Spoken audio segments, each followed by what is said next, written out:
am I that the Lord of all the earth would care to know my name, would care to feel... Então nós vamos falar um pouco hoje sobre o 31 de outubro. Diferentemente, irmãos, do que muita gente pensa, 31 de outubro, como tudo no mundo, é uma data, na verdade, esquecida. Assim como o 25 de dezembro, que deveria ser uma data em que nós devíamos recordar o nascimento de Jesus, ainda que a gente sabe que não é próprio nessa data, mas é um dia que, pelo menos o espírito é esse, a gente acabou substituindo pelo Babo Natália.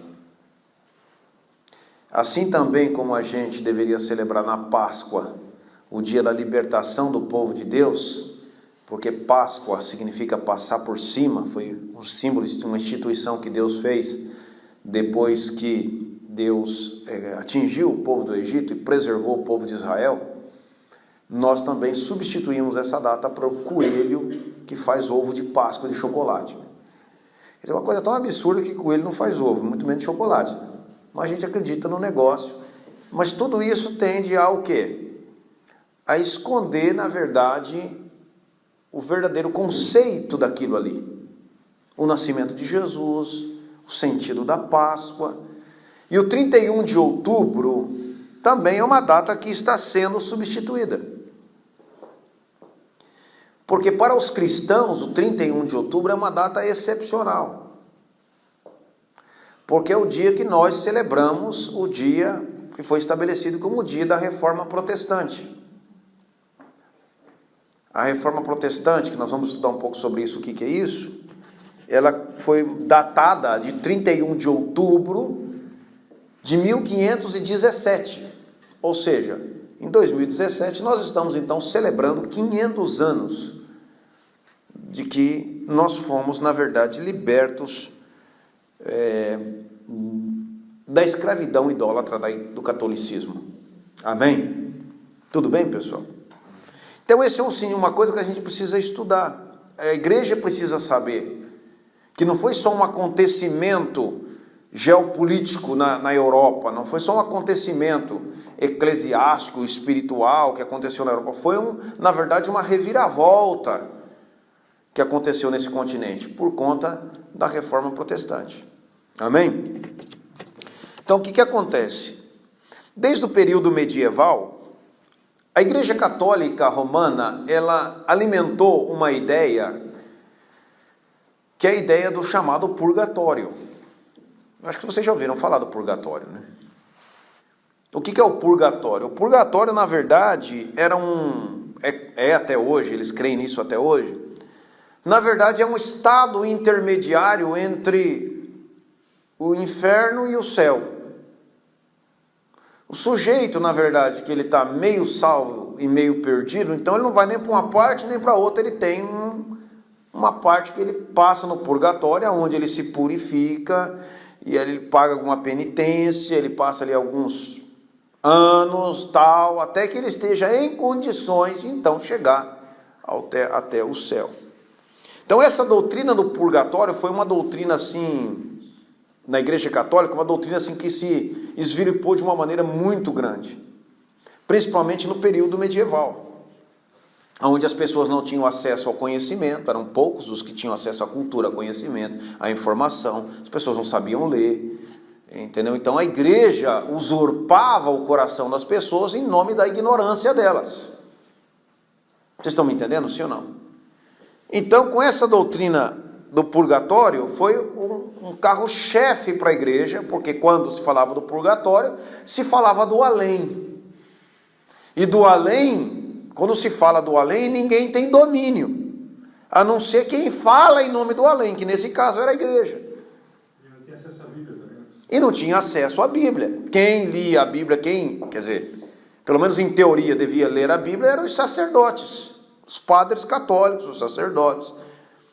E eles transmitiam conhecimento, porque transmitiam conhecimento no certo sentido, eles tinham conhecimento, mas não transmitiam para o povo, e aí o povo acreditava neles como mensageiros de Deus. Então o que acontecia? Com isso a igreja, para que a pessoa pudesse então ou escapar desse purgatório ou ir diretamente para o céu, a Igreja Católica ela estabelecia aquilo que chamava de os sacramentos, que naquele período era pelo menos 4, no período medieval, pelo menos 4. E eu trouxe para vocês aqui, o primeiro era o batismo. O batismo até hoje na Igreja Católica, por isso que até hoje o batismo é sagrado. Então, o filho nasceu, lembra aquela história? Ah, tem que batizar meu filho, porque senão ele não pode morrer pagão. Lembra dessa história, não? Então, eu batizava a criança porque não podia morrer pagão. Então, batismo... Porque o que eram os sacramentos para a Igreja Católica? Era aquilo que era exigido para que a pessoa conseguisse ser salvo. Então, para ser salvo, tinha que se batizar. Então, se não se batizasse, então a pessoa não estava completa ainda para ser salvo. Então esse era um sacramento que a igreja daquele período estabelecia. Um outro sacramento é a Eucaristia. Ou, como a gente fala, a Santa Ceia. Não é isso? Então, por exemplo, isso era uma coisa importante. Até hoje, na Igreja Católica, essas são coisas assim centrais. Mas não é que isso não se deva fazer. Nós fazemos o batismo, nós celebramos a ceia, mas isso para nós não significa como elementos para completar a salvação. Esses são fatores, são sacramentos, que na verdade existem porque nós já estamos salvos. Entendeu? Não? Não é que eu tenha que me batizar para ser, eu me batizo porque sou. Não é que eu tomo a ceia para ser salvo, eu tomo a ceia porque sou salvo. É diferente a coisa. Já no conceito católico, não. Você precisava ter isso aí, porque sem isso aí, você não estava, então, completo para a salvação. Outra coisa que eles usavam muito naquele período, que hoje também usa, não tão como naquele período, que a Igreja Católica ensinava a autopenitência. Então o sujeito ia no padre, confessava, o padre dizia assim, ó, você vai subir a escada lá da igreja da Catedral X lá, de joelho, 10 vezes, para pagar esse pecado que você fez aqui. Já ouviram essas histórias, não? Pagar a promessa, a punição, ó, reza 10 Ave Maria, 15 Pai Nosso, e você resolveu o problema. Então para eles isso era o quê? Isso eram coisas que eram essenciais para a salvação. Na verdade, para remover a culpa. Então o sujeito pecava, o que ele tinha que ter? Ele tinha que ser batizado, ele tinha que tomar a Eucaristia, ele tinha que confessar, não é isso? Para o padre, na casetinha lá, na gradinha, tinha que confessar para o padre, porque isso era essencial, senão ele não ia para o céu. Senão ele arriscava ser brecado lá, fermado lá no purgatório. Que nem um dia eu falei com um colega, um amigo meu italiano aqui, um ex-dono do meu apartamento, onde eu morava, e ele falando essas coisas, ele, não, então, porque tem o purgatório, papá, começou a entrar numa discussão. Aí ele falou assim, não, mas se o cara é purgatório, mas ele passa lá 200 anos, tá ótimo. Eu falei, mas 200 anos? Ah, mas se comparar com a eternidade é quase nada. Eu falei, pô, o cara já apanha pra caramba, que ainda tem que ir lá ficar mais 200 esperando. Ué, você quer entrar na eternidade, tem que dar-se da fare? Eu falei, não é assim, dar-se da fare. Você entendeu onde é que é a salvação pelas obras? Então, quer dizer, os católicos sempre, principalmente nesse período do ano de 1500 e tal, de 1200 a 1500, esse período medieval e tal, foi um período assim que essas crendices se perpetuou muito na mente de um povo que era um povo ignorante. E me entenda ignorante aqui, não no sentido de brutalidade, mas ignorante no sentido de não ter o conhecimento. Então, o que acontecia? A igreja se aproveitou disso. Então, era batismo, eucaristia, autopenitência e extrema unção. O que era extrema unção? É quando o cara estava para morrer, e o padre vinha ali e já despachava o sujeito. Você está entendendo ou não? Vou dar extrema unção, ou seja, daqui, meu filho, é você com o purgatório, que seja lá o que Deus quiser. Entendeu? Então o padre dava a extrema unção para remover o pecado daquele cara ali e já liberar ele para a glória. Mas você vê que a autoridade, sempre que falava, era sempre a autoridade eclesiástica. Era um padre, era um sacerdote. Então, assim, o sujeito, na verdade, ele ficava refém do que determinava a igreja. Amém, pessoal? Então, a igreja católica romana, nesse período, ela assim, fez muitos escravos religiosos, em nome da ignorância do povo da época. Só que o que aconteceu? A igreja chegou num período em que ela estava passando por uma crise econômica. Então, o que aconteceu? Foi-se criado, além dos 4 sacramentos, um outro método para liberar as pessoas dessa condenação, desse purgatório e tal, chamado de indulgência. Vocês já ouviram falar dessa palavra, indulgência? E o que era a indulgência? Era, na verdade, um documento oficial, firmado pelo Papa, aonde o cara poderia substituir a prática religiosa dos 4 sacramentos, seja penitência, eucaristia, batismo, então ele poderia substituir essa culpa dele, remover essa culpa pagando financeiramente. Deu para entender ou não? Então, ao invés do cara ficar andando de joelho, pagando penitência, ele falou, eu vou pagar. Então, com isso, saiu as indulgências. Então, o sujeito pagava para, então, receber a remoção da culpa. Fiança. Quase isso. Quase uma fiança. Então, por exemplo, o cara veio de pagar a penitência, fazer os atos e tal, então ele, inclusive, chegou-se num momento nesse sentido em que se dizia até que se podia fazer isso pelos mortos que estavam no purgatório. Então, por exemplo, vou dar um exemplo. Se você tinha um parente lá que você sabia que o sujeito era meio atravessado aqui na Terra e ele com certeza não chegou lá, ficou parado no meio do período, ele está no purgatório se purificando, coisa do tipo. Então você fala assim, vou dar uma forcinha, vou dar um empurrãozinho no cara.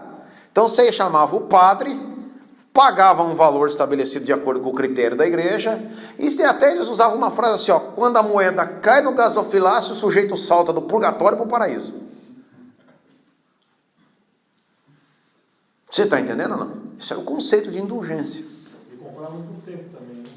Exatamente. Você tinha, por mais tempo você comprava um perdão. Exato. Quanto mais dinheiro, você pagava mais, você ia classe A no céu. Você está entendendo não? Pagasse menos, você chegava de econômica, ficava só 1 mês, 1 ano, 2 anos. Depende. Então com isso a igreja católica se tornou absolutamente riquíssima.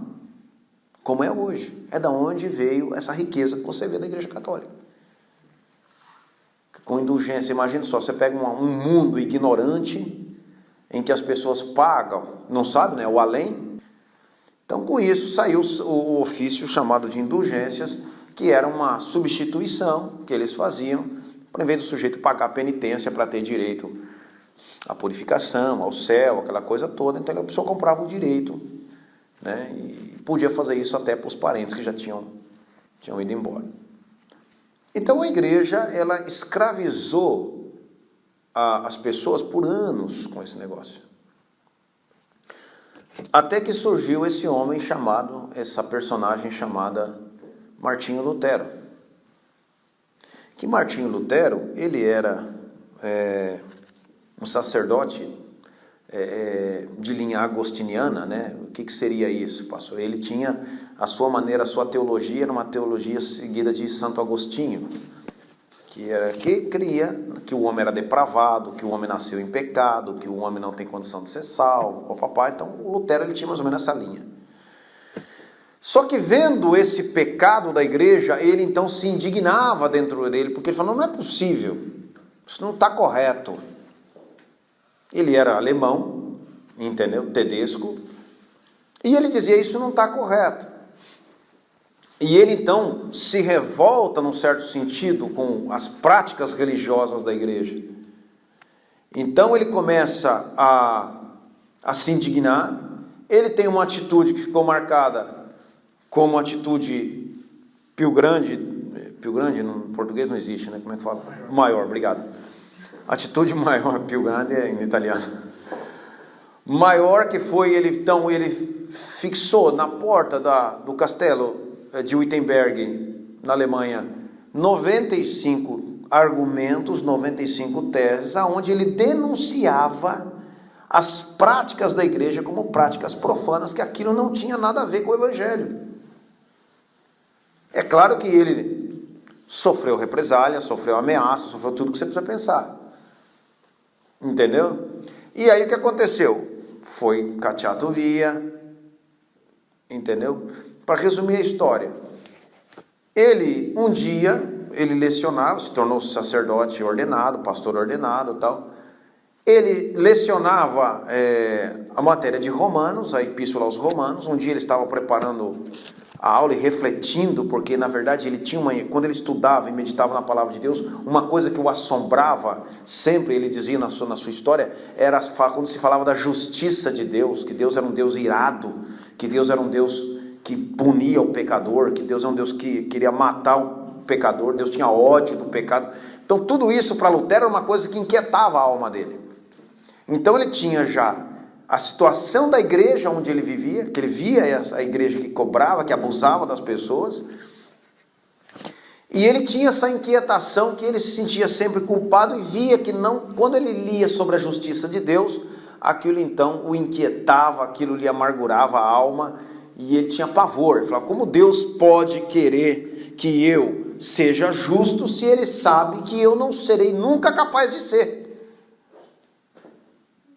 Essa era a grande pergunta de Lutero. Como é que Deus me dá um padrão de santidade que ele sabe que eu não serei ingrato de obedecer, e ele quer que eu obedeça? Então isso atormentava a alma dele. Ele falava, Deus é injusto, Deus é duro demais. Porque não é possível. Nenhum homem consegue viver dessa maneira que Deus quer. E aí um dia ele estava fazendo um estudo preparando na verdade um estudo sobre a epístola aos Romanos, e ele descobriu, então lendo a epístola aos Romanos no capítulo 1, ele diz assim, onde diz assim, porque a justiça de Deus está revelada no Evangelho, de fé em fé, porque o justo da fé viverá. Ele fala que ali, meditando nesse texto e em alguns outros, lhe veio o entendimento no coração, que a justiça que a Bíblia fala que se requer do homem, não é a justiça das obras, mas é a justiça como a retidão de Cristo que Deus dá ao homem quando ele crê. Ou seja, Lutero descobriu que ele não precisava tentar ser justo para agradar a Deus, mas ele tinha que crer somente na justiça que Deus estava dando para ele. É mais ou menos assim. Ele não deveria construir uma roupa branca para se vestir, mas que Deus já estava dando uma roupa branca para ele, pronta e boa e perfeita. E que ele tinha que somente receber aquilo. Aí você pode dizer assim, pastor, mas isso a gente já sabe, porque hoje nós somos protestantes. Mas para aquela ocasião foi uma grande descoberta, porque aquilo revolucionou a mente e o coração de Lutero, e não somente dele, mas de todos os que começaram a seguir a ele. Por quê? Porque isso vai ter um desdobramento muito grande na história. Vocês estão me entendendo, amados? Sim ou não? Então, na verdade, o que acontece? Ele vai descobrir que Deus não está exigindo de nós uma justiça, mas que Deus já deu a justiça para nós, e que Ele está exigindo que a gente creia e receba por fé essa justiça, que é a de Cristo. Então, por mais que você tente fazer alguma coisa correta e boa para Deus vai ser como trapos de imundícia, como a própria profeta fala. O profeta bíblico diz assim, as vossas obras justas, as vossas justiças, para Deus é como trapo de imundícia. E se você me permite dizer uma expressão aqui, o verbo, a tradução correta disso daí de trapos de imundícia, na verdade, é o absorvente da mulher depois da menstruação. É assim que Deus olha para as nossas justiças, as nossas boas obras, por mais que sejam boas, e que por mais que a gente tente agradar a Deus com as nossas boas obras, isso não é suficiente para o padrão de justiça que Deus quer. Para você ver como é que a gente estava caído, como é que a gente está caído. Aí Lutero vai descobrir então que o próprio Deus, o que é que ele fez? Ele não exige que eu tenha essa justiça, mas a justiça que ele exige, ele me dá. Em Cristo. Ou seja, então o justo vai viver como? Das obras? Não. O justo vai viver pela fé no verdadeiro justo, que é Cristo. Então Lutero descobre que na verdade eu não preciso pagar penitência, eu não preciso me autopunir, eu não preciso da permissão da igreja, eu não preciso da autorização, não é a igreja que legisla sobre a minha salvação, não é o padre que vai dizer se eu estou perdoado ou não estou perdoado, quem vai dizer isso é o Evangelho de Jesus. E aí, gente, ele espaca com a igreja. Você está entendendo ou não? Aí Lutero vai dizer para nós o seguinte, que não existe um sacerdote na igreja, que toda a igreja é um povo sacerdotal, que o Deus que escuta o padre é o Deus que escuta o irmão, que Deus não precisa de intermediário. Agora você imagine falar isso para a igreja católica. Vocês estão me entendendo aqui ou não? Então é essa revolução que acontece na Europa no ano de 1500 com Martinho Lutero, porque com isso ele arrebenta com a igreja. E uma vez descoberta essa doutrina, ele começa a escrever, ele faz a tradução da Bíblia, bota a Bíblia na mão do povo, ensina o povo a ler, coloca a Bíblia, ó, lê, está aqui na palavra, lê a palavra, não vai crendo só no padre, na igreja, lê a Bíblia está dizendo isso. E aí o que aconteceu na Europa? Aconteceu que as pessoas foram então lendo os escritos, aprendendo a ler, lendo os escritos e lendo a Bíblia, foi o que? Se liberando da igreja católica. Vocês estão me entendendo? Não? É claro que isso foi um problema, porque depois teve a Contra-Reforma, que foi uma reação quando a igreja começou a perder os seus fiéis, a igreja católica. O que é que ela fez? Ela então ela fez um concílio chamado Concílio de Trento, aqui em Trento, pertinho de nós. Se você não conhece, vai lá conhecer, pega a estrada da Valsugana lá, você vai sair lá em Trento. Reuniram-se em Trento e foi criado então o chamado Santo Ofício. O que era o Santo Ofício? Era aquela, como é que chama? Esqueci o nome agora. Eu falo Santo Ofício, mas tem um outro nome. Em que a pessoa ela era castigada se ela não seguisse a igreja católica. Deu para entender? A pessoa era torturada, era morta. A igreja católica matou milhões de pessoas no mundo com o Santo Ofício. A Inquisição, obrigado. Obrigado. A Santa Inquisição.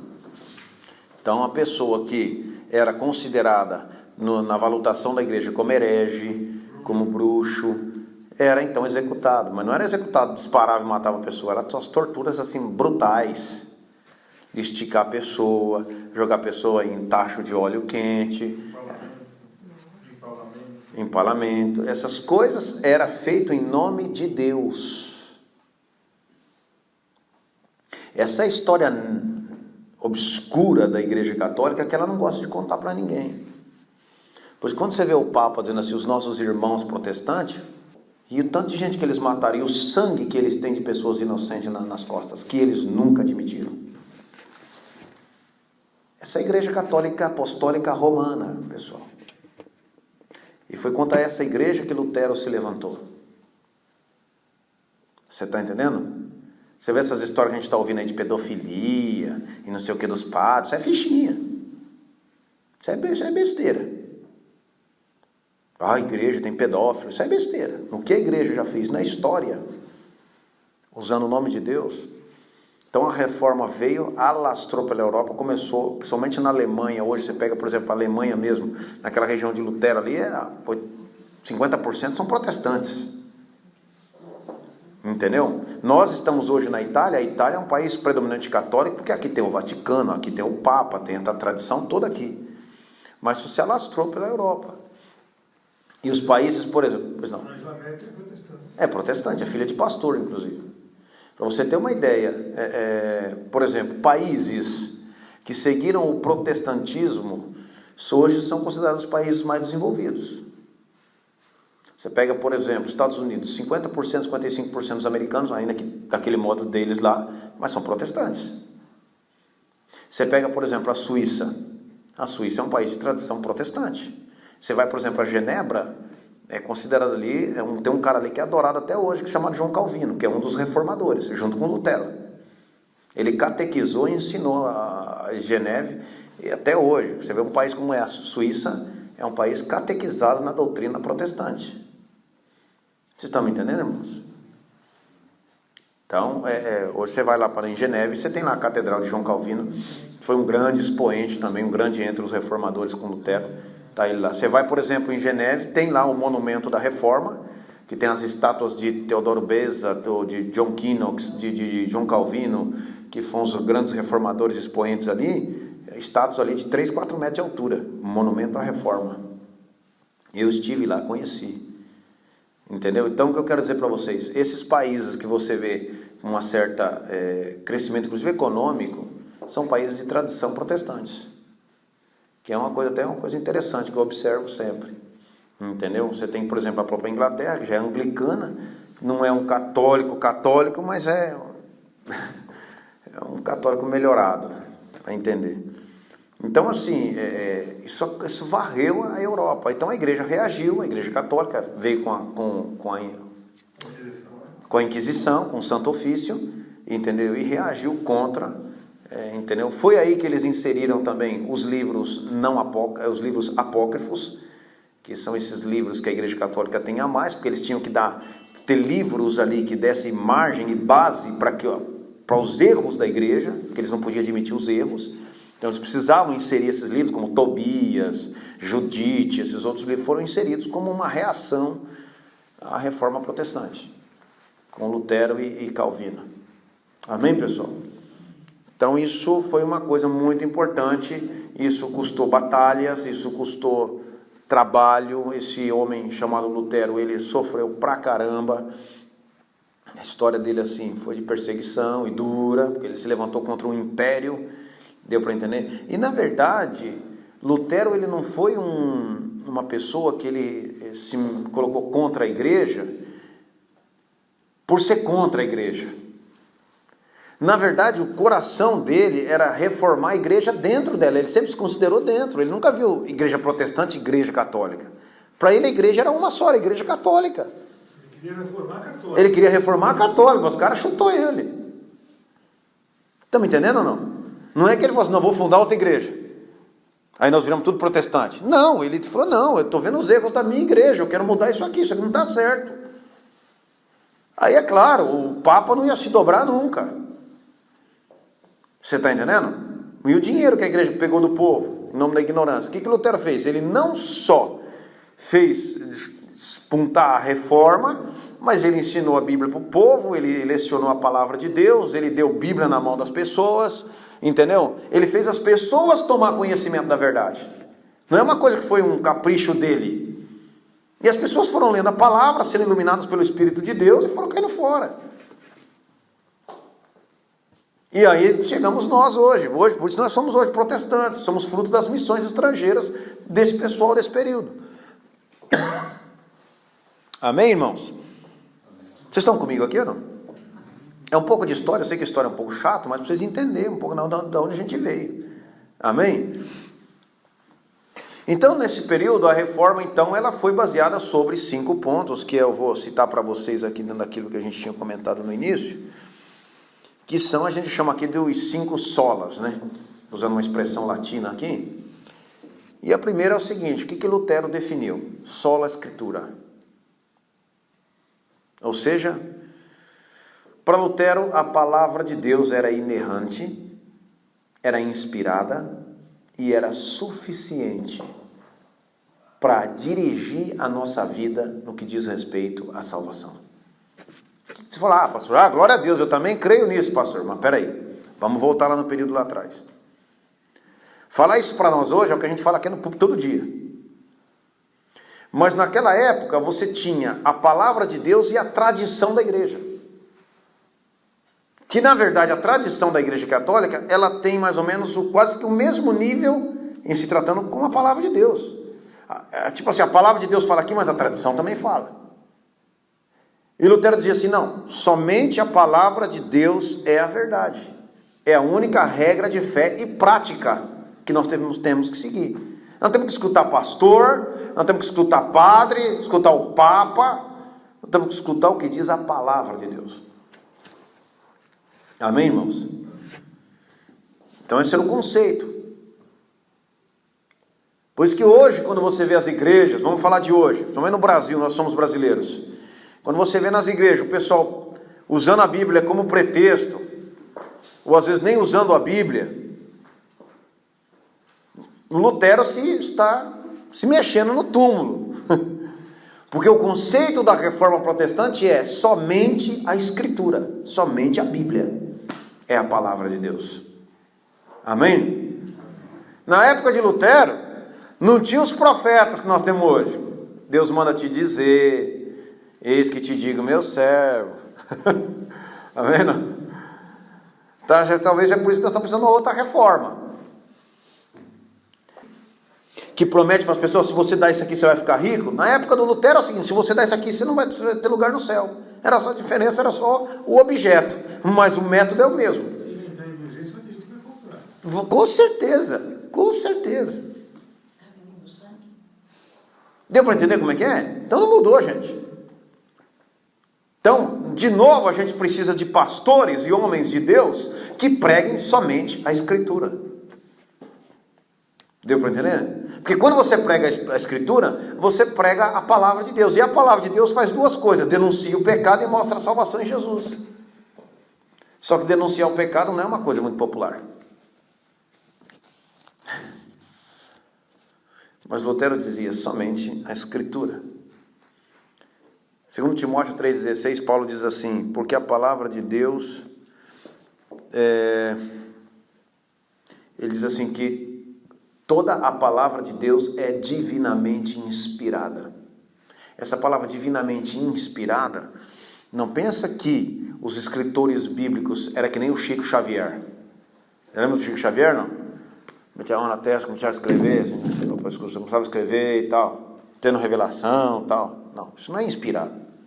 A palavra inspirada aqui significa que os escritores bíblicos, Deus os inspirou, Deus soprou no coração deles aquilo que era a vontade de Deus para a igreja. Amém? Ninguém ficou em transe para escrever a Bíblia. Ninguém ficou assim, recebi alguma coisa que é uma mensagem do além e vou escrever a Bíblia. Não. Tanto é que a Bíblia, ela tem a mensagem de Deus, mas você vê muita história que aconteceu. Não é isso? Não? Você não vê aqui, o cara teve uma revelação. Não, você está vendo fatos da história, dia a dia da pessoa e ações de Deus nessa história. E aí Paulo diz assim, Deus usou os escritores bíblicos para iluminar esses homens. E eles falaram dos feitos de Deus. Por isso que hoje, se alguém aparece dizendo assim para você, olha, às vezes você encontra o irmão e diz assim, não, pessoal, estava lendo a Bíblia aqui, eu tive uma nova revelação. Já viu gente falar isso ou não? Cansei de ouvir. Estava lendo a Bíblia aqui, pastor, eu tive uma nova revelação. Não. Talvez você entendeu que você falou errado. Você teve uma nova iluminação, mas a revelação já está dada.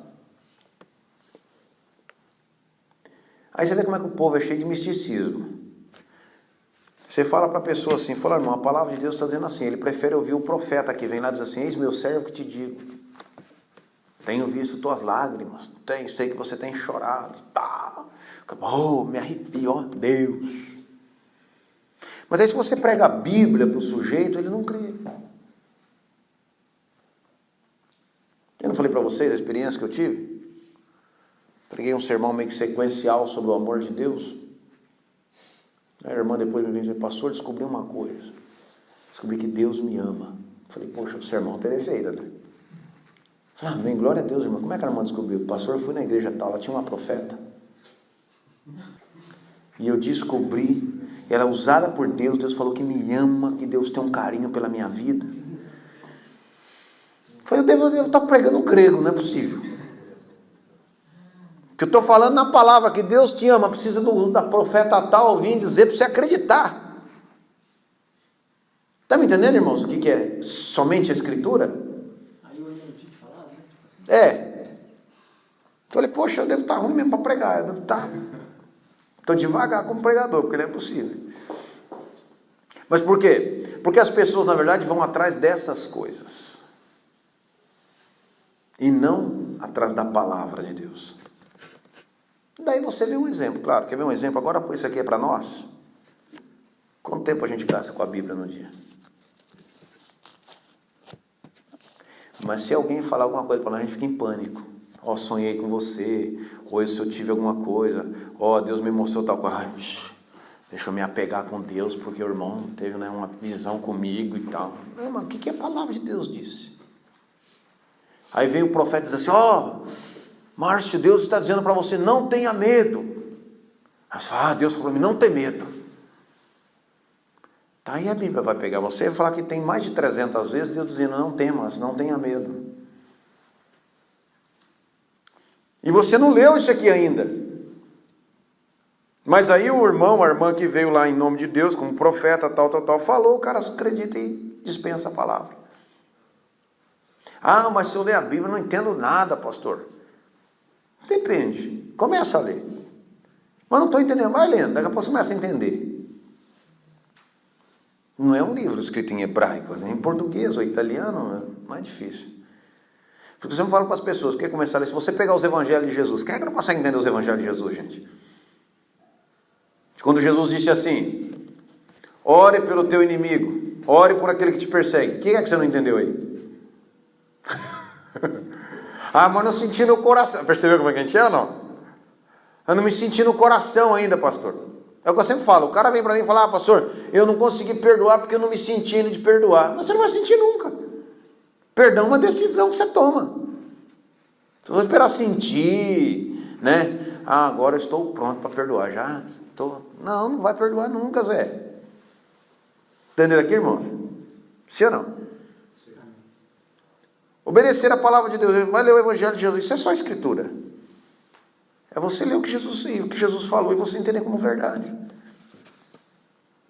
Jesus falou assim, se alguém te constranger a andar 1 milha, vai com ele 2.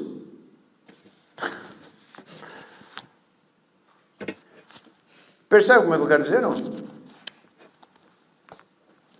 Jesus falou assim, vocês ouviram o que foi dito, aquele que matar o seu irmão é réu de condenação. É verdade. Mata alguém para você ver se não vai para o tribunal. Jesus falou, eu porém vos digo, se você se irá contra o seu irmão sem motivo no seu coração, você já é assassino. Porque você não matou ele porque você não teve ocasião. Porque se você pudesse, você matava. Sim ou não? Sim ou não? O que é difícil de entender nisso, gente? Como olhar da cobiça. Cobiça, exato. Vocês ouviram o que foi dito? Não cometerei adultério? Eu, porém, vos digo o quê? Aquele que olhar para uma mulher com intenção impura no seu coração, já adulterou. Só não foi para a cama porque não teve ocasião. Ou porque ficou com medo. Ou porque ficou inseguro. Né? Vai que eu faço uma besteira. Aí Jesus fala assim, a questão é a intenção do coração. Aí a pessoa, não entende a Bíblia. Você não entende o quê? É simples do jeito que você está lendo. Como é que a gente quer um negócio? Aí Lutero vem e diz para a gente, é somente a Escritura. Amém? Não é o profeta A, não é a irmã Chiquinha do Fogo Santo que veio falar, não é o irmão José da Canela de Fogo que veio dizer. Não, é a palavra de Deus. Amém? E isso vai desde os crentes até os pastores. Porque tem muita besteira na igreja, tem muito pastor falando besteira. Em vez de ler a palavra, estudar a palavra e pregar a palavra. Amém, amados? Uma segunda coisa que é um baluarte da reforma protestante, além de somente a Escritura, é somente uma outra sola gratia, ou somente a graça. O que é isso?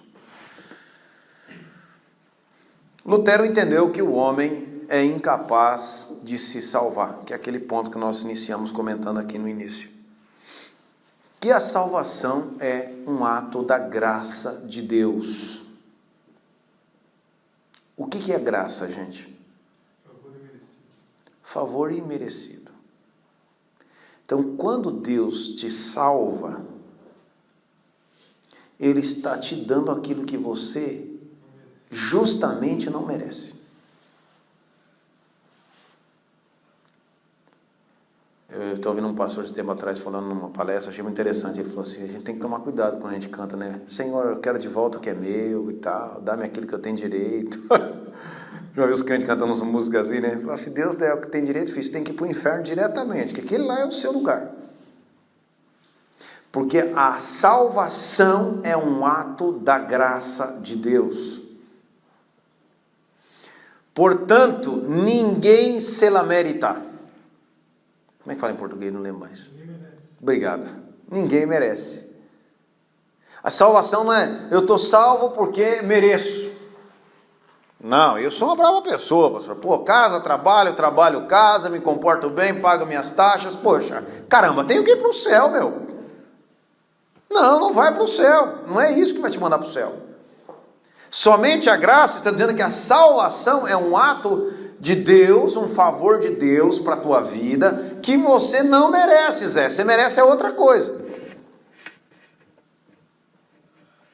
O que é que eu mereço, pastor? O que é o pastor? O que eu, Miqueias, mereço? Condenação eterna.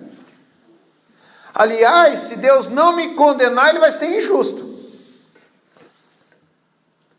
Então, o apóstolo Paulo, carta aos Efésios, capítulo 2, verso 8, ele diz assim: porque pela graça sois salvos, por meio da fé, isto não vem de vós, é um dom de Deus. Então, falando disso, o que você entende? Eu não preciso cumprir os sacramentos da igreja para ser salvo. Eu não preciso de penitência, autopenitência. Vou lá no pastor Miqueias, lá, vou falar para ele que eu pequei, vou ver o que ele me fala. De repente vai falar para mim orar 5 horas. E aí depois vai estar liberado. Quem sou eu, Zé? Não consigo purificar nem dos meus pecados, dirá do seu. Não vem nem me perguntar esse negócio. Amém, não? Estamos entendendo, irmãos? Então o que acontece? Nesse sentido, a salvação de uma pessoa, ela é uma obra da graça. É um favor de Deus. Você não merece isso. Eu não mereço. É uma ação dele para comigo. Por isso que Efésios diz assim: pela graça sois salvos por meio da fé, e isto não vem de vós. Porque se é graça, não vem da gente. Porque se vem da gente é obras. Sim ou não? Se vem da gente é obras, não é graça. Se é graça, é de alguém que é superior a gente, que está nos favorecendo de alguma maneira. Isso é graça. Então, o baluarte da reforma protestante, um segundo baluarte era isso, que a salvação é uma obra da graça. Não é uma obra que eu produzo, não é os meus méritos, não é eu fazer minhas penitências, não é eu ter os sacramentos, não é eu estar em comunhão com a igreja, não é eu obedecer ao padre, não é nada disso. Nesse ponto, se a salvação é a obra da graça, significa que purgatório já era, Zé. Não existe. Porque se Deus me favorece com a salvação, eu estou salvo e basta. Mas por que eu estou salvo? Porque Ele me salvou. Porque Ele me perdoou. Porque Ele me deu a justiça. Porque Ele fez tudo isso. Por isso que eu falei no início. Lembra que eu falei no início que a gente é passivo? É um ato de ofício de Deus. Exato. Ele declara: você está salvo.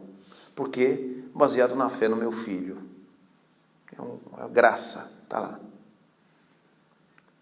Mas para a gente ser salvo, precisava de um cordeiro. Ele proveu. Amém ou não? Sim ou não? Quem é o cordeiro de Deus? Jesus. Ele é o cordeiro de Deus. Então Jesus proveu não só o meio, mas como o fim da salvação. Eu sou salvo por um ato gracioso dele para comigo, em que ele me dá a justiça que eu preciso para estar com ele. Ele me dá a roupa que eu preciso vestir para estar na presença dele. Deu para entender aqui ou não? Esse é o ato da graça.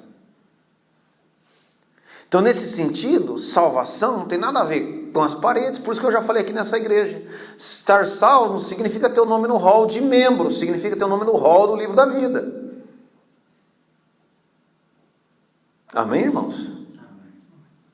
Ah, pastor, mas eu tenho o nome lá no hall, lá naquele dia, lá Jesus vai falar com o pastor Miquel. Vê se o nome do Douglas está lá. Vê se o nome do Márcio está lá, da Lígia, vê se está lá no hall da igreja. Vai estar. O mau discurso não é estar lá no hall da igreja, está no livro da vida, é lá o que é o negócio. E aí, irmãos, nesse sentido, sabe o que acontece? Isso modifica toda a nossa perspectiva, inclusive pastoral. Porque as pessoas ainda têm a ideia de que o pastor é o sacerdote. Eu vou falar para o pastor Miquel orar, porque ele é meio assim com Deus, né? É pastor, sabe como é que é? Pastor é tudo ali, né? Metindo o chefe e tal. É nada, filho, eu estou tão longe quanto você. Você está entendendo? Eu tenho que pedir misericórdia como você. Talvez seja mais fácil de entender, pastor, pela minha percepção, que Deus, para ser justo, ele não pode perdoar o erro. Senão ele seria injusto. Ele compromete a sua justiça? Então, se você errou, você tem que ser punido. Se você não errou, você não tem que ser punido. Para ser justo é isso. Você tem aquele ditado que fala: a verdadeira justiça é julgar desigualmente os desiguais, né? Exato. Senão não é justiça. Não é justiça. Então, é o que o senhor falou. O verdadeiro pastor não é o senhor. O verdadeiro pastor, para quem tem que buscar o perdão, é só Jesus. Esse é o verdadeiro pastor. Exato. Eu não tenho poder para te perdoar de nada. Mas de nada. Não adianta você pecar e falar, confessar para o pastor. Mas você pode fazer confessar com um amigo, um companheiro para orar com você, te fortalecer. Mas não sou eu que vou dizer se a culpa está removida ou não. O pastor é que orienta, não perdoa. O pastor orienta, mas não perdoa. É, exato. Não tem esse poder, essa prerrogativa de Cristo, não é minha. E ele que tem a prerrogativa de que você já está perdoado, Zé. Aí o negócio é pior ainda, né? Que aí vai eu me atrever a dizer que não. Percebe que como na Reforma Protestante isso mudou toda a perspectiva? Que quando ele fala salvação pela graça, isso arrebenta com o conceito católico de sacerdote, de papa. Papa é o vicário de Cristo, é o representante de Cristo. O representante de Cristo é a igreja. Está me entendendo ou não? Não tem essa coisa. Então Lutero e a Reforma Protestante, principalmente a Reforma como um pensamento, o que é que eles fizeram? Eles, na verdade, passaram essa ideia e pregaram isso. A salvação é obra da graça de Deus.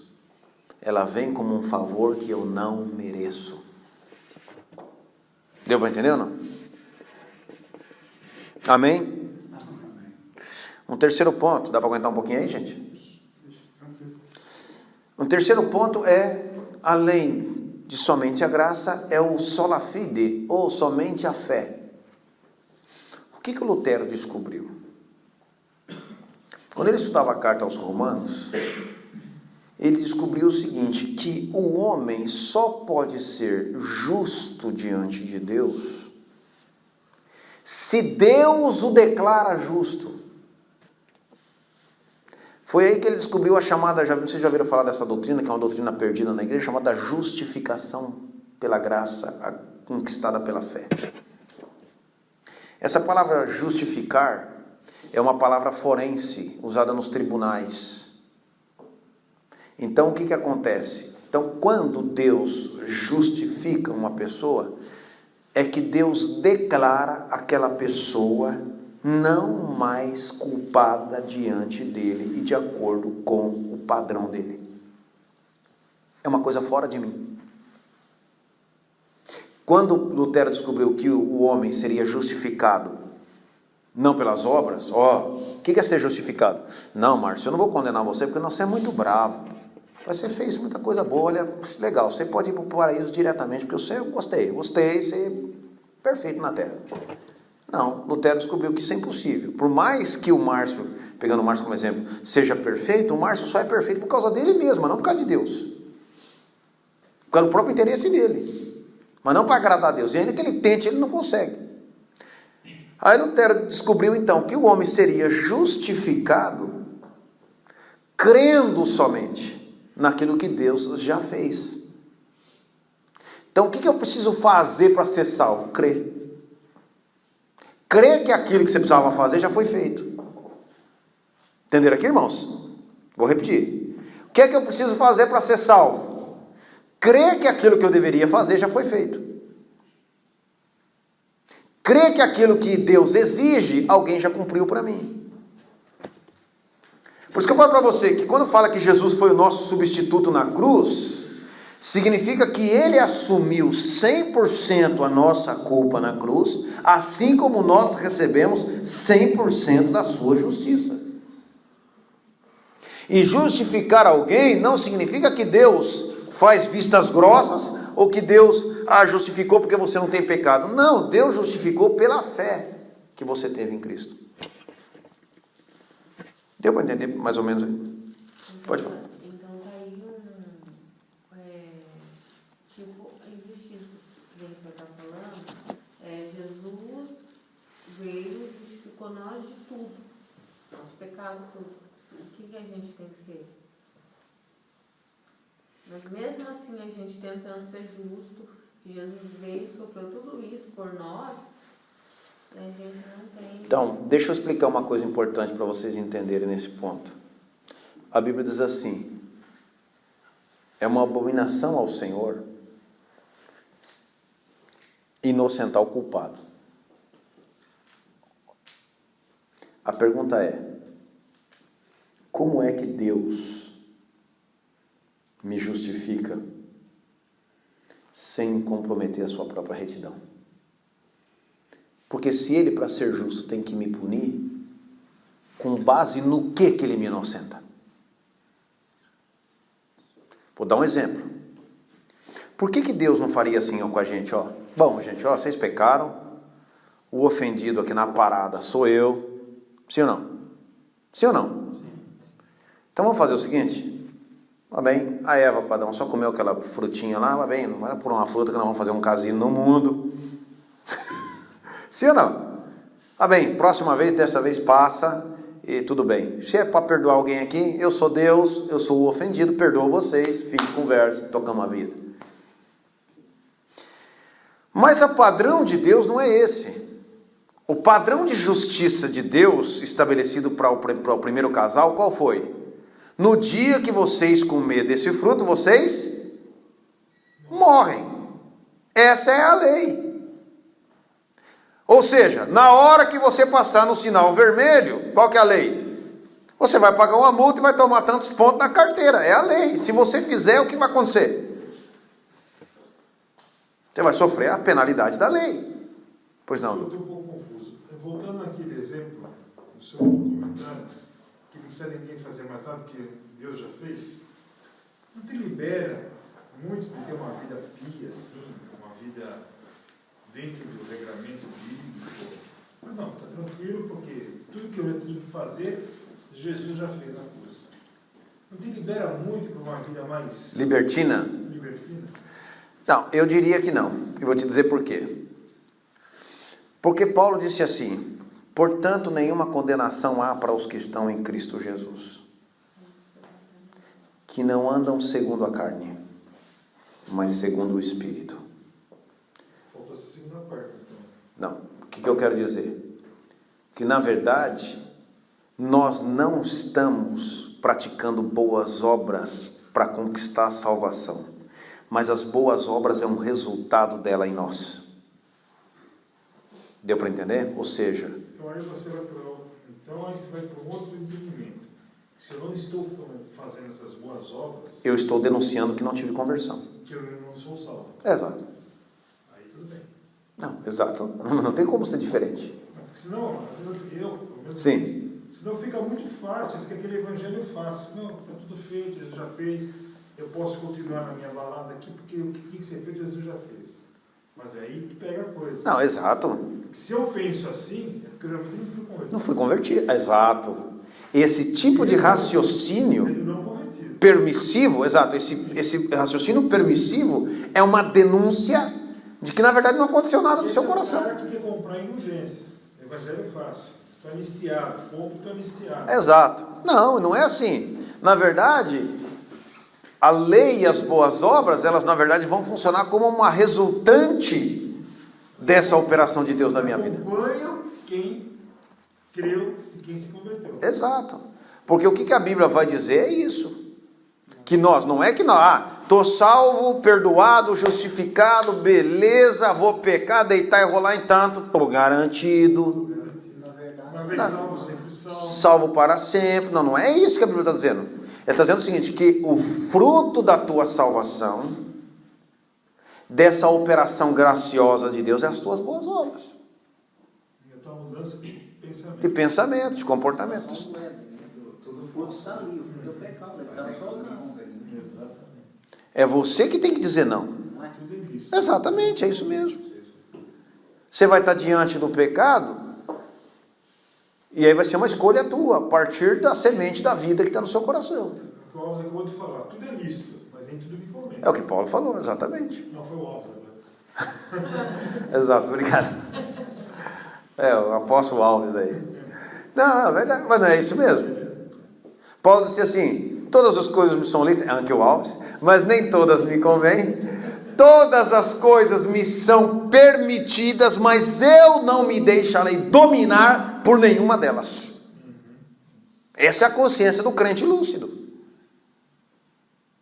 Então, é importante você frisar isso aí, porque não é o fato de que a obra vicária de Cristo está pronta e feita, a salvação está conquistada, que isso me permite viver uma vida desregrada, uma vida de libertinagem. Não, porque se eu me comporto assim, eu só estou provando que, na verdade, aquilo que o Evangelho prega não aconteceu na minha vida. A questão toda aqui nesse ponto é que a obra não é mais obrigação, é o prazer do coração. Não é sacrifício. Não é sacrifício, é prazer do coração. É diferente. Você quer ver um exemplo? Se você fala assim, olha irmão, você não mente, hein? Eu não posso mentir, porque o pastor falou, eu tenho que fazer um esforço, vontade de contar aquela barzeleta, contar aquela besteira lá, mas não, tem que me policiar, tem que me segurar, mas que vontade. Não, conta a piada logo, não tem nada a ver. A questão é o seguinte, olha, eu não vou mentir, porque a mentira não cabe mais dentro de mim. Não tenho prazer nisso. Entendeu como é que é diferente? É isso que a Bíblia diz que Deus, por meio do profeta, disse assim, naquele dia eu escreverei a minha lei nos vossos corações. Não em tábuas feitas de pedra, mas nas tábuas do coração. O que é isso? É obedecer a lei de Deus por prazer. Por isso que eu sou absolutamente contrário a essas igrejas severas e rudes com as pessoas, porque cria, na verdade, pessoas absolutamente amarradas e não livres. Deu para entender, irmãos? Porque quanto mais você proíbe, principalmente em nome de Deus, aí que o bicho pega. Entendeu?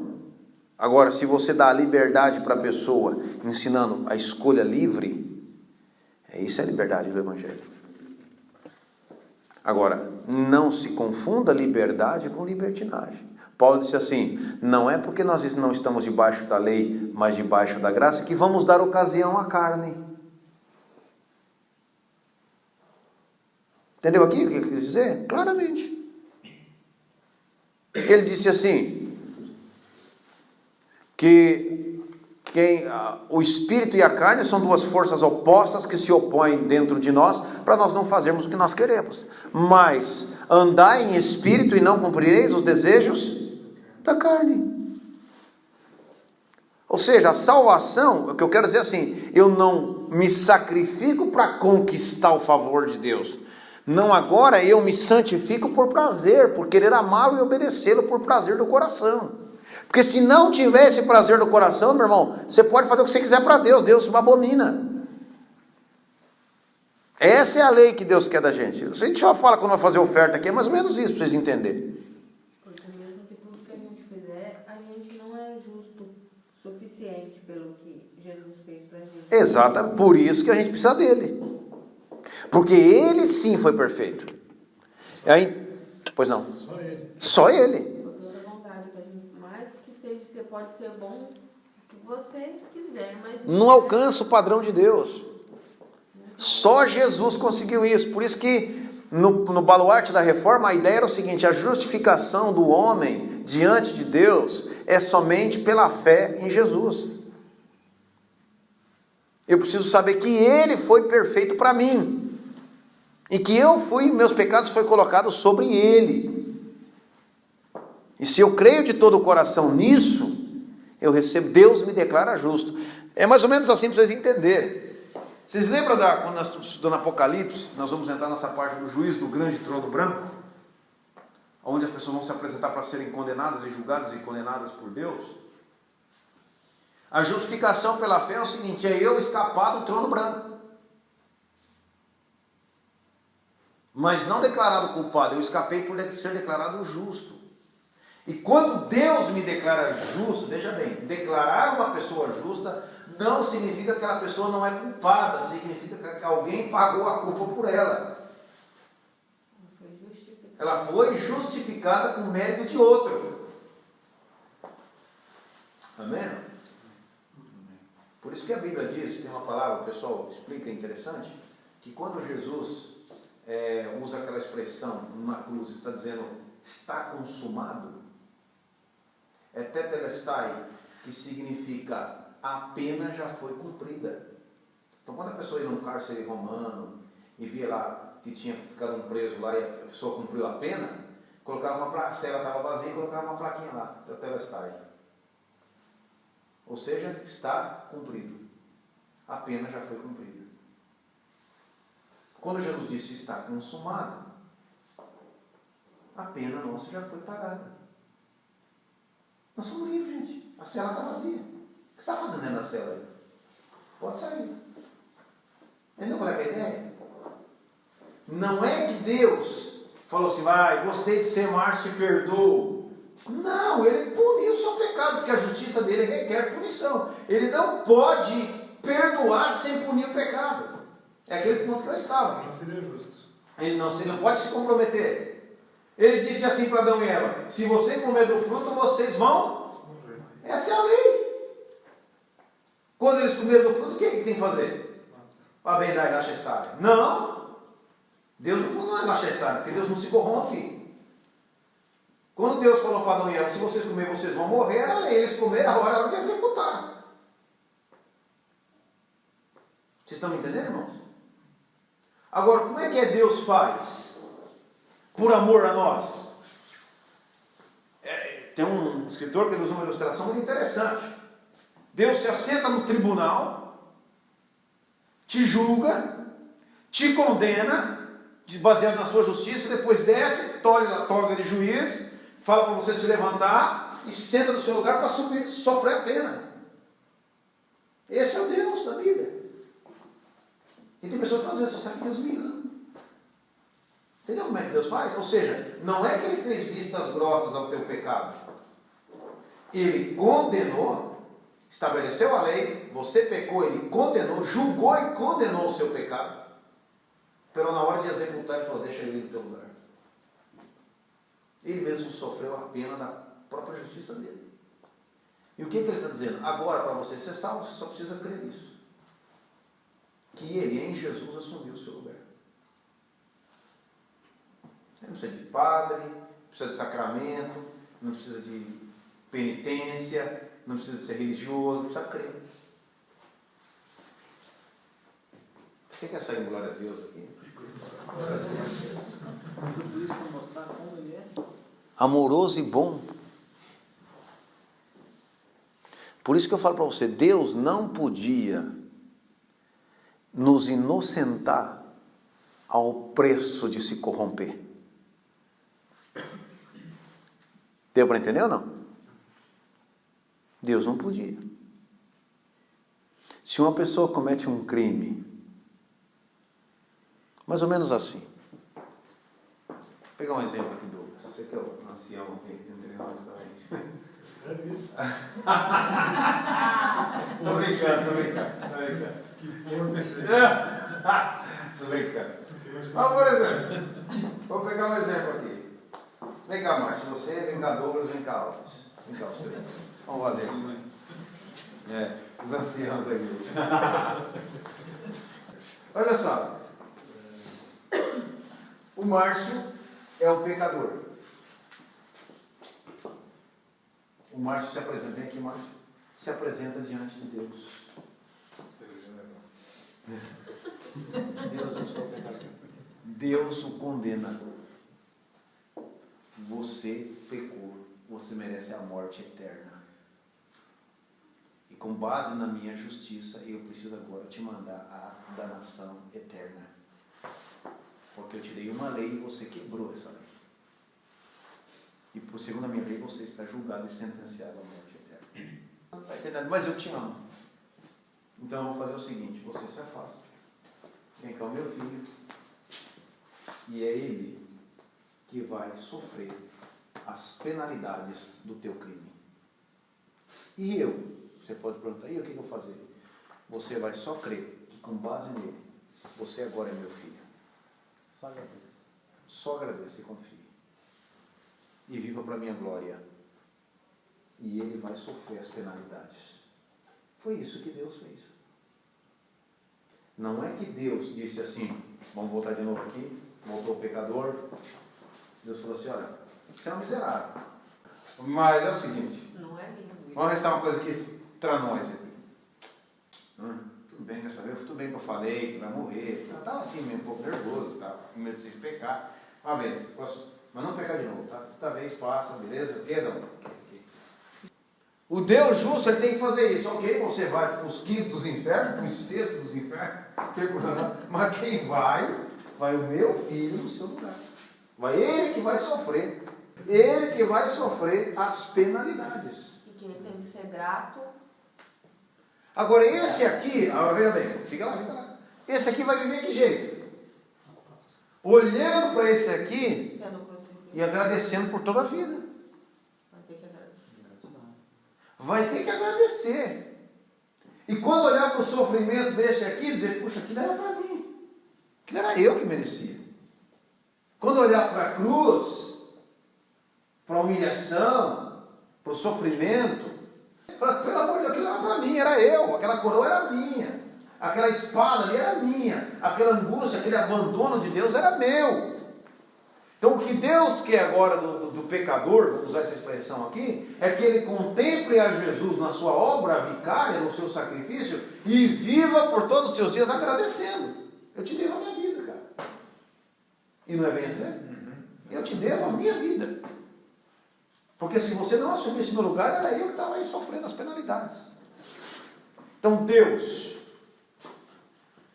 justificou o pecador sem esquecer-se do pecado. De modo que, como disse Paulo, ele é justo para punir o pecado. E tem o direito de justificar quem ele quer. Porque o pecado foi perdoado. Foi punido. E ele não volta atrás. E ele não volta atrás. Obrigado, meus irmãos. Entenderam aqui, gente? Para vocês entenderem isso. Esse é o conceito de salvação. Então, Lutero e a Reforma Protestante falou que a salvação é pela fé somente. Amém? Pela fé somente. Só basta crer em Jesus. E agora como é que a gente vai viver, pastor? Olhando para Ele e agradecendo por toda a eternidade. Amém? E para concluir, só vou citar aqui porque o tempo já foi embora. Lutero falou mais duas coisas, que só a fé, somente Jesus. Ele dizia que o homem só pode ser justificado com base no sangue de Jesus. Amém? Deus me justifica com qual argumento? A graça, a fé e baseado em Jesus. Amém? Jesus morreu no meu lugar. Ele foi punido. O pecado foi punido. Deus ficou satisfeito. Amém, amados? E o último sola que ele usa aqui na Reforma é somente a Deus a glória, que é aquele ponto que nós falamos aqui no início, de como é que o crente vai viver agora, para a glória de Deus. Amém? eu não vou obedecer a Deus agora para conquistar o favor. Eu não vou ficar fazer o bravo para Ele me amar mais. Olha, é o seguinte, esse mês eu quero jejuar, quero orar bastante, eu quero assim deixar Deus impressionado. Tem gente que pensa assim. E tem gente que fala assim, tem crente que é pior ainda. Sabe como é que fala os crentes? Os crentes falam assim: irmão, recebi uma bênção, Deus me abençoou essa semana, me deu essa vitória, mas também, paguei o preço, hein? Orei, jejuei. Pronto, já acabou, gente. Já falou besteira. Se Deus te abençoou, não é por causa do que você jejuou. Você orou e jejuou por tua causa, é uma coisa boa para fazer, para a glória de Deus. Mas não é que Deus te abençoou porque você fez alguma coisa. Amém, amados? Você está se comprando alguma coisa, né? Fazendo uma barganha com Deus. Não, eu orei e jejuei para estar próximo de Deus. Eu orei e jejuei para buscar discernimento do que Deus quer da minha vida nesse sentido. Eu orei e jejuei para buscar forças para suportar a dificuldade. É totalmente outra história. Mas não, eu orei e jejuei é o seguinte. Aí o outro irmão fala assim, então, estou enfrentando essa luta. Meu irmão, você não paga o preço. Já viu gente falar assim, não? Cansei de ver pastor falando isso. Vai pagar o preço, irmão. Mas pagar o preço do quê, irmão? Deus já pagou, Jesus já pagou o preço. Não, tem que buscar, tem que dar cidadania. Não, eu também concordo que a gente precisa orar, buscar a presença de Deus, buscar o poder de Deus, buscar graça.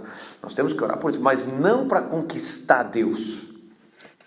E aqui eu concluo dizendo uma coisa para você: não há nada do que você fizer de bom que irá fazer Deus te amar mais. E não há nada que você fará de ruim que fará Deus te amar de menos. Deus te ama como te ama e basta. Amém? Não? Você é obrigado a dormir com esse barulho essa noite. Amém? Deus me ama e basta. Me ama em Cristo. Me perdoou. Aí eu digo para você, quem crê num negócio desse, não vai precisar nem ficar fazendo terapia que nem doido. Amém ou não? Quem entende isso, vai acalmar o coração. Quem entende isso, vai viver com a alma pacificada. Não vai viver assombrado, achando que Deus está querendo te pegar na esquina. Não vai achar que Deus vai te punir. Não vai achar que quando vem uma doença, Deus está te castigando. Não vai achar que quando tem um problema na família, porque Deus não está com você. Não vai achar nunca mais isso. Isso vai mudar a nossa convicção de fé. Aliás, isso vai nos colocar, vai nos aterrissar na terra. Vai deixar de ser crente alienado e a gente vai aterrissar na terra e dizer, Deus está comigo e basta. O que Ele fez por mim está feito, Ele me ama. E se o sofrimento, e se a dor, e se a perda, e se a dificuldade, a tribulação é uma maneira que Ele está usando para promover esse amor na minha vida, eu prefiro confiar que Ele ainda me ama.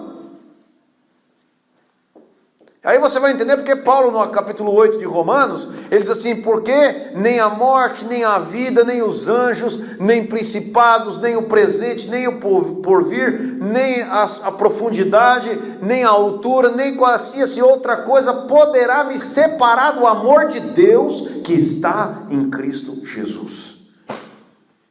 Amém? Pode dizer glória a Deus por isso? Não tem nada, gente. Deus se grudou em você e acabou. Então, tudo que está acontecendo nesse mundo e que pareça ser uma conspiração do sistema contra a tua vida, na verdade você tem que confiar que tudo isso está promovendo a tua fé, está promovendo o amor de Deus na sua vida. Ah, pastor, mas eu pensei que amor era só coisa boa. Não. Também coisa boa, mas não é sempre. Amém ou não? Ou uma mãe, quando está ensinando o filho a caminhar, não vê que o filho cai várias vezes? Não é por isso que ela nunca deixa o menino andar, né? Então não vou colocar, não vai cair. Deus corrige é porque te ama. Deus corrige é porque te ama. Quando ela está batendo no filho, é porque te ama. Por que bate no filho? É verdade? Não é porque ama? Essa é minha amor. Eita, essa te amou, né? Que nem, não é assim que a mãe faz? Porque mãe que não corrige, mãe que não disciplina o filho, ama? Não, não ama. Quem não corrige o filho não ama. A Bíblia diz isso. Mas o pai e a mãe que amam, o que é que faz? Corrige, disciplina, faz e tal, porque quer que a pessoa cresça ou que seja gente na vida. É verdade ou não? Minha mãe corrige até hoje. Não é assim? É, exato. Entendeu? Isso é quem ama. Quem ama faz isso. Por que Deus, quando a gente acha que Deus tem que... Para a gente entender que Deus nos ama, Deus tem que dar só coisa boa para a gente. Não. Vai ter dificuldade, vai ter a dor, vai ter o sofrimento. Por isso que Paulo diz assim: todas as coisas e cada uma delas contribui para o bem daqueles que amam a Deus, daqueles que são chamados para o seu propósito. Amém? Deus me chama e diz assim: vem para a aventura. Você vai aprender a andar comigo aqui agora, vou te levar para uma aventura. Você vai chorar, você vai ter medo, você vai se assustar, mas tranquilo, estou aqui. Esse é Deus, gente. Amém? É assim que a gente tem que entender o Deus dos protestantes, se é que eu posso dizer assim.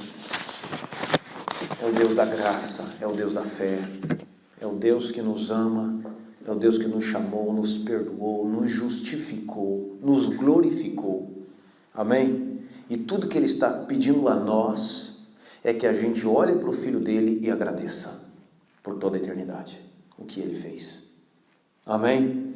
Aí o cara pergunta assim: não sei por que eu vou tanto na igreja. Miserável, você vem na igreja para agradecer o que Jesus fez. Amém ou não? Não entendeu ainda? Por que eu vou na igreja, pastor? Para contemplar o meu Senhor que morreu no meu lugar. Por que eu vou cultuar? É o meu ato de agradecimento por que Ele fez no meu lugar. Aí muda tudo. Não vou na igreja aqui para o Senhor, para agradar Ele, para Ele ficar, para Ele me ver, para Ele perceber, para Ele receber minhas obras. Não, Senhor, por que você veio aqui? Eu vim aqui porque não tenho o que fazer, eu tenho que vir aqui agradecer. Eu devo a minha vida ao Senhor. Mesmo porque você tem que fazer isso todo dia, mesmo sem você estar na igreja. Exatamente. Porque você está unido com Ele. Irmãos em Exato. oração. Esse é o Espírito, irmãos. Amém, queridos? A gente vem aqui para contemplar o nosso Senhor, para agradecer. Aqui é uma comunidade de pessoas que agradecem. Esse é o espírito da igreja. O que você vai fazer na igreja? Eu vou lá agradecer aquele sujeito que assumiu o meu lugar. Eu vou ouvir a palavra dele lá. Vou ver o que ele tem para me dizer.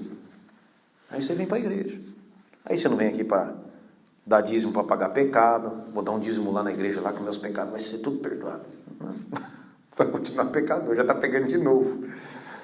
Não, eu vou na igreja e tudo que eu fizer, seja contribuir, dizimar, ofertar, cantar, lavar a igreja, polir, pintar, o que é que eu fizer para o povo de Deus, ajudar o irmão fraco, o que é que eu estou fazendo? É só uma manifestação da minha gratidão, porque Ele assumiu o meu lugar.